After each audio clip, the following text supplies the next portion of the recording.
अस्सलाम वालेकुम दोस्तों, मैं हूं सलमान मलिक और आप देख रहे हैं मलिक व्यूज़। नमस्ते, सत श्री अकाल, कैसे हैं आप लोग। हाजिर हैं एक नई वीडियो के साथ। और आज की video China's J-20 fighter aircraft versus Rafale aircraft which is better 2020 current affair. तो बहुत ही ज़बरदस्त वीडियो होगी क्योंकि कल हमने कहा था कि जो भी नई वीडियो आएगी कंपैरिजन वाली हम ज़रूर करेंगे। तो इस वीडियो को रिकमेंड किया था, इसकी फरमाइश की थी तुषार बोंदे ने। तो ये वीडियो आपके लिए। तो चलते हैं, देखते हैं वीडियो।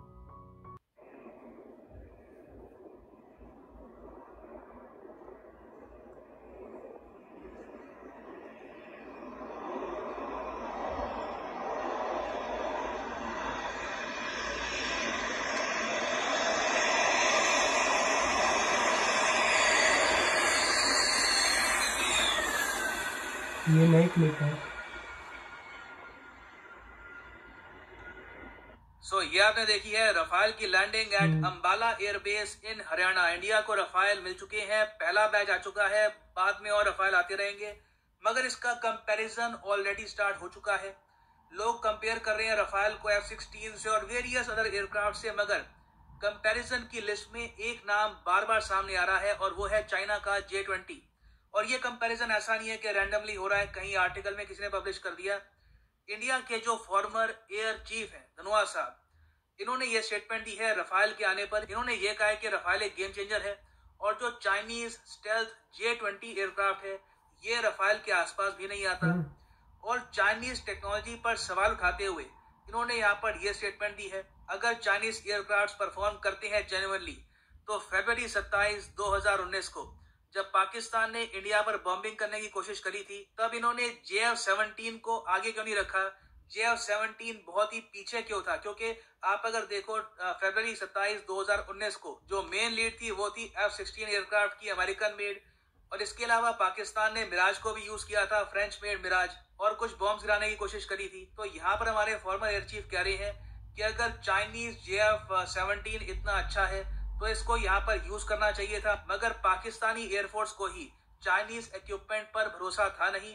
उन्होंने एक बार को अमेरिकन F-16 यूज किया इन फ्रंट, JF-17 को पीछे रखा। और आगे ये भी मेंशन करते हैं कि आप अगर देखो अर्ली वार्निंग प्लेटफॉर्म्स की, तो वहां पर भी जो नॉर्दर्न बॉर्डर है पाकिस्तान की, जो मेन इंडिया के साथ बॉर्डर है जहां पे क्लैश होने का खतरा रहता है हमेशा, वहां पर ये लोग यूज करते हैं स्वीडिश अर्ली वार्निंग प्लेटफॉर्म, जबकि जो चाइनीज अर्ली वार्निंग सिस्टम है इसको ये रखते हैं साउथ में। JF-17 के रेडार इतने वीक है कि इन्होंने चाइनीज रेडार को हटाकर यूरोपियन रेडार यहाँ पे माउंट किया है। तो धनोआ साहब ने यहाँ पर ये सब पॉइंट्स रेज किए हैं और कहा है कि ओवरऑल चाइनीज टेक्नोलॉजी बहुत ओवर हाइप्ड है, कभी इसको वॉर में यूज किया नहीं गया। और जिस तरीके से पाकिस्तानी एयरफोर्स ने हैंडल किया है चाइनीज इक्विपमेंट को, उससे साफ लग रहा है कि जो पायलट्स इनको यूज भी करते हैं वो भी कॉन्फिडेंट नहीं है इनकी एबिलिटी को लेकर। तो इस वीडियो में ऑफ कोर्स हम यहाँ पर रफाल का कंपैरिजन नहीं करेंगे F-16 या फिर JF-17 से। रफाल इन दोनों से काफी सुपीरियर है। हमारा यहाँ पर मेन कंपैरिजन होगा J-20 से, जो पाकिस्तान के पास भी नहीं है। प्राइमरली आज के समय चाइनीज एयरफोर्सेस को यूज करती है और इसको बताया जाता है मेन कंपैरिटर ऑफ रफाल। बहुत कुछ आपको जानने को मिलेगा, so a lot to know, a lot to discuss as always. But before we begin, go to Google Play Store, download करो यहाँ पर स्टडी IQ एजुकेशन ऐप, और यहाँ पे आप परचेज कर सकते हैं हमारा फ्लैगशिप UPSC कोर्स, जिसके लिए EMI ऑप्शन भी अवेलेबल है। And don't forget to subscribe to study IQ and press the bell icon. Now सबसे पहली बात, चाइनीज एयरफोर्स या फिर जिसको ये कहते हैं पीपल्स लिबरेशन एयरफोर्स, इसके पास आज के समय रेंज ऑफ फाइटर एयरक्राफ्ट है, जैसे कि सुखोई Su-27, उसके अलावा Su-30 भी है इनके पास, Su-35 आ चुका है इनके पास, चेंगडू 7 भी है, चेंगडू 10 भी है, मगर इन सब का कंपैरिजन रफाल से हो नहीं सकता।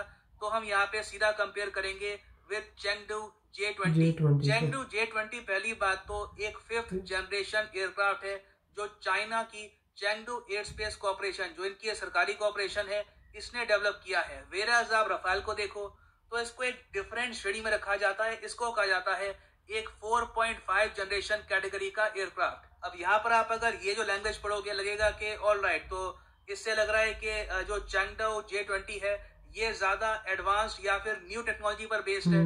मगर यहाँ पे देखो बात आती है 5th जनरेशन की डेफिनेशन क्या है। पहली बात तो 5th जनरेशन एयरक्राफ्ट में क्या होगा, क्या इसके कैरेक्टरिस्टिक्स होंगे, ये अपने आप में काफी कंट्रोवर्शियल और वेग है। कोई इसकी प्रॉपर डेफिनेशन है नहीं। कुछ कंपनीज हैं, फॉर एग्जांपल लॉकहीड मार्टिन, वो डिफाइन करती है एक 5th जनरेशन एयरक्राफ्ट को as an aircraft with stealth.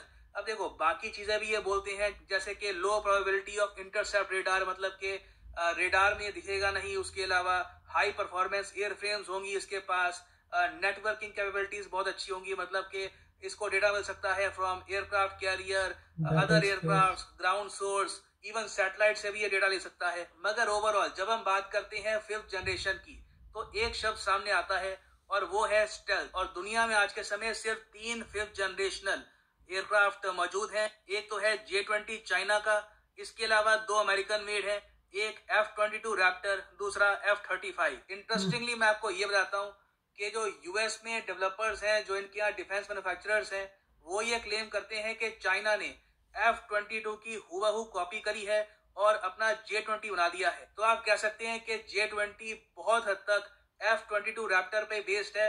अब किस हद तक वो कॉपी कर पाए हैं वो अलग सवाल है। और बाय द वे रशिया भी डेवलप कर रहा है अपना 5th जनरेशनल स्टेल्थ एयरक्राफ्ट। ये होगा सुखोई Su-57। ये 2020 के अंत तक तैयार हो जाएगा। तो अब बात करते हैं J-20 की स्टेल्थ टेक्नोलॉजी के बारे में। स्टेल्थ का मतलब ये है कि रेडार को ये चकमा दे सकता है, मगर ये बस एक थ्योरी में डेफिनेशन होती है। रियलिटी में स्टेल्थ का मतलब यही है कि रेडार पर उतना ऑब्जर्वेबल नहीं होता जितना एक नॉर्मल एयरक्राफ्ट होता है। मगर ये भी एक बिलीव था, ये माना जाता था। जब रियलिटी में स्टेल्थ एयरक्राफ्ट को टेस्ट किया गया तो पाया गया कि अगर 4.5 जनरेशन का भी कोई एयरक्राफ्ट है तो वो भी इसको आसानी से ट्रैक कर सकता है। स्टेल्थ का मतलब ऐसा नहीं है कि वो इनविजिबल हो जाएगा, वो दिखेगा ही नहीं। तो जो स्टेल्थ फीचर है ये काफी हद तक ओवररेटेड भी है। और मैं आपको इसका एक एग्जांपल भी देता हूँ। यूएसए ने क्लेम किया था कि F-22 रैप्टर, जिसे कॉपी करके चाइना ने J-20 बनाया है, इसके पास एक एज है बाकी एयरक्राफ्ट से because of its stealth technology. मगर 2009 में यूएई में, यूनाइटेड अरब एमिरेट्स में, एक एयरफोर्स की एक्सरसाइज हो रही थी बिटवीन यूएस, फ्रांस और वेरियस अदर कंट्रीज। तो यहाँ पर F-22 रैप्टर और रफाइल ने भी पार्टिसिपेट किया था। इंटरेस्टिंग बात यह है कि रफाइल ने बहुत ही आसानी से F-22 रैप्टर को पहचान लिया, इसको डिटेक्ट कर लिया अपने रडार में, और जो एक्सरसाइज का सिमुलेशन था उसके हिसाब से अपना एक मिसाइल लॉन्च कर दिया। ऑब्वियसली असल में मिसाइल लॉन्च नहीं किया था, बस सॉफ्टवेयर में लॉन्च करके दिखा दिया ताकि ये रजिस्टर हो जाए कि रफाइल आराम से F-22 रैप्टर को शूट डाउन कर सकता था अगर ये एक रियल फाइट होती। और ये जो 2009 का इंसिडेंट है ये काफी फेमस है। इसके बारे में आपको बहुत से आर्टिकल्स मिलेंगे। फॉर एग्जांपल ये एक और आर्टिकल है कि yes, Francis Rafale shot down American F-22 stealth fighter. और ये काफी चिंताजनक बात है यूएस के लिए। तो अगर रफाइल F-22 रैप्टर को डिटेक्ट कर सकता है तो इसकी जो कॉपी करी गई है J-20 में, तो आप मान लीजिए कि उसको भी डिटेक्ट कर लेगा। तो जो ये हम बात करते हैं 4.5 generation aircraft, 5th generation aircraft, वो बस थ्योरी में ही है। प्रैक्टिकल टर्म्स पे रफाइल बहुत ही आसानी से किसी भी एयरक्राफ्ट को डिटेक्ट कर सकता है। और इसका एक रीजन भी है, क्योंकि देखो 4.5 जनरेशन वाले जो एयरक्राफ्ट है और जो 5th जनरेशन एयरक्राफ्ट है, दोनों की जो कैटेगरी है उसमें यह कहा जाता है कि उनके पास AESA रेडार होने चाहिए। ये स्पेशल एडवांस रेडार होते हैं जिनके पास high capacity data link ability होती है। तो रफाइल के पास भी AESA रेडार है। और सिमिलरली जो J-20 है, हालांकि वो ऑफिशियली कहते नहीं है कि इनके पास ये रेडार है, उनकी वेबसाइट पे लिखा नहीं हुआ, मगर बहुत सी जो रिपोर्ट्स है प्राइमरली फ्रॉम चाइना, वो बताती है कि चाइना के पास भी AESA मतलब के एक्टिव इलेक्ट्रॉनिकली स्कैन्ड अरे रेडार है इक्विप्ड इन J-20। तो यहाँ पे आप कहोगे ठीक है, तो इस एक्सप्लेनेशन से लग रहा है कि रफाइल और J-20 काफी हद तक इक्वल ही है। J-20 के पास जो हम सोच रहे थे एक एज है कि वो छुप सकता है, उसके पास स्टेल्थ टेक्नोलॉजी है, वो एक काफी बड़ा फैक्टर नहीं है। मगर मैं यहाँ पे कहूंगा नहीं, रफाइल एक्चुअली J-20 से सुपीरियर है इस रिगार्ड में। और इसका रीजन है स्पेक्ट्रा। स्पेक्ट्रा के बारे में आप पढ़ सकते हैं रफाइल की ऑफिशियल वेबसाइट पे, जो ऑपरेट करता है डसॉ। वहां पे साफ साफ लिखा है कि स्पेक्ट्रा एक fully internal electronic warfare system है जिसमें बहुत से कंपोनेंट्स आते हैं, जिससे रफाइल को डिटेक्ट कर पाना काफी मुश्किल है। और स्पेक्ट्रा की हेल्प से एक्चुअली रफाइल बाकी एयरक्राफ्ट का जो रेडार है इसको जैम भी कर सकता है। तो जो रेडार जैमिंग कैपेबिलिटी है रफाइल की, ये काफी ज्यादा सुपीरियर है बिकॉज ऑफ स्पेक्ट्रा। तो इस टाइप की जो टेक्नोलॉजी है चाइना डेवलप नहीं कर पाया, क्योंकि स्पेक्ट्रा को डेवलप करने में डसॉ ने अपने कई सालों का एक्सपीरियंस यूज किया है। यूरोप में जो इनके पास state of the art laboratories हैं, जो इनके पास एक्सपेरिमेंट फैसिलिटीज हैं, उसका यूज करके अपने एक्सपीरियंस को रिफाइन करके स्पेक्ट्रा को डेवलप किया गया है। तो ये डेफिनेटली रफाल को एक एज देता है कंपेयर टू J-20। नाउ फिर हम आते हैं वेपन्स पर। देखो वेपन्स में हम प्राइमरली बात करेंगे एयर टू एयर कॉम्बैट की। एयर टू ग्राउंड की यहाँ पे मैं बात नहीं कर रहा, क्योंकि हम यहाँ पे बात कर रहे हैं रफाल वर्सेस J-20 की। तो देखो एयर टू एयर वेपन में रफाल के पास सबसे जो बेहतरीन वेपन है वो है मीटियोर मिसाइल, जिसके बारे में हम काफी बार सुन चुके हैं। और चाइना का जो J-20 है ये कैरी करता है सबसे बेहतरीन PL-15 मिसाइल। अब मीटियोर और PL-15 के बीच में जो डिफरेंस है वो काफी ह्यूज है। पहली बात तो ये है कि मीटियोर मिसाइल की जो ऑपरेशनल रेंज है ये बताई जाती है 100 किलोमीटर्स के आसपास, और इसका एक 60 किलोमीटर्स का नो एस्केप जोन है। मतलब कि 60 किलोमीटर्स के दायरे में अगर रफाल के पास ये जो मिसाइल है ये लेस है तो रफाल से कोई भी एयरक्राफ्ट बच नहीं पाएगा। ये जो ऑपरेशनल रेंज है ये काफी ज्यादा है कंपेयर टू एनी मिसाइल। अब जो चाइना का PL-15 है, चाइना कहता है कि इसकी रेंज है 300 किलोमीटर्स। 300 किलोमीटर्स की रेंज बहुत ज्यादा है, मगर एक बहुत ही बेसिक डिफरेंस ये है कि जो मीटियोर मिसाइल है ये बेस्ड है रैमजेट प्रोपल्शन पे। तो मतलब कि ये बहुत ही ज्यादा फास्ट है, मार्क 4 तक की स्पीड ये रीच कर सकता है। It is an extremely fast missile. इसको डॉज कर पाना, इससे बच पाना, it is nearly impossible. Where जो PL-15 है इसको चाइना ने बनाया है प्राइमरली फॉर लार्ज एयरक्राफ्ट, जैसे कि रिफ्यूलिंग एयरक्राफ्ट, ट्रांसपोर्ट एयरक्राफ्ट। जो छोटे एयरक्राफ्ट हैं जो बहुत ही जल्दी हिल सकते हैं, बहुत ही जल्दी मूव कर सकते हैं, स्पेशली लाइक रफाल, उनके अगेंस्ट PL-15 ज्यादा यूजफुल होगा नहीं। तो इवन दो इसकी रेंज ज्यादा है, सिंस इसके पास उस लेवल का प्रपोल्शन सिस्टम नहीं है तो ये कुछ ज्यादा कर नहीं पाएगा अगेंस्ट रफाल। तो देखो ये सब रीजंस हैं जिसकी वजह से हमारे फॉर्मर एयर चीफ ने ओपनली ये क्लेम किया है कि जो चाइनीज J-20 है इससे फार सुपीरियर है रफाल। बाकी देखो एक फैक्टर हमको यहाँ पर भूलना नहीं चाहिए कि चाइना J-20 खुद मैन्युफैक्चर करता है और हम रफाल के लिए डिपेंडेंट है फ्रांस से। तो ये जो फैक्टर है इक्वेशन कंप्लीटली चेंज कर देता है। चाइना अगर कोई बहुत ही लंबी वॉर में एंगेज होता है तो ये 100 J-20 प्रोड्यूस कर सकते हैं, वेराज हमको 100 रफाल परचेज करने में फ्रांस को billions and billions of dollars पे करने होंगे, और वेट भी करना होगा कि कब वो हमको ये जो रफाल है ये सप्लाई करेंगे। सो देखिए ये इन दी एंड एक मेजर फैक्टर है, और ये एक बिटर ट्रूथ है कि इवन दो हमारे पास सुपीरियर एयरक्राफ्ट है, हम डिपेंडेंट है on some other country. China इस मामले में आत्मनिर्भर है। So this is right now the end of the video. Thanks for listening and as always God bless you all. Guys video देखी, राफेल वर्सेस JF-20 कंपैरिजन, क्या ज़बरदस्त video थी। और स्टडी IQ बहुत ही ज़बरदस्त वीडियोस करते हैं और डिटेल और फैक्ट्स एंड फिगर्स के साथ आपको हर चीज़ बताते हैं। तो ये क्रेडिट इनका है। और जैसा कि इन्होंने वीडियो में बताया कि फॉर्मर चीफ हैं जो एयर मार्शल इंडिया के, उन्होंने क्लेम किया कि पाकिस्तान और इंडिया का जब तनाज़ा हुआ था तो पाकिस्तान ने चाइनीज़ टेक्नोलॉजी को यूज़ नहीं किया था। उन्होंने प्रेफर किया कि वो यूरोपियन जो रेडार सिस्टम है और F-16 को यूज़ किया। तो इससे साबित होता है कि चाइनीज़ जो टेक्नोलॉजी है उस पर पाकिस्तान को एतमाद नहीं था। मगर ये तो एक अलग बात है। अब बात करते हैं जो JF-20 और राफेल की। तो 4.5 जनरेशन है जो राफेल है और 5th जनरेशन है JF-20, ये चाइनीज़ क्लेम करते हैं। और जैसा कि इन्होंने बताया कि F-22 उसकी कॉपी है जो चाइना ने की है। तो इसमें भी कितनी सच्चाई है ये हमें नहीं पता, क्योंकि हम लोगों को इन चीज़ों का नहीं पता होता, मुश्किल होती है हमारे लिए।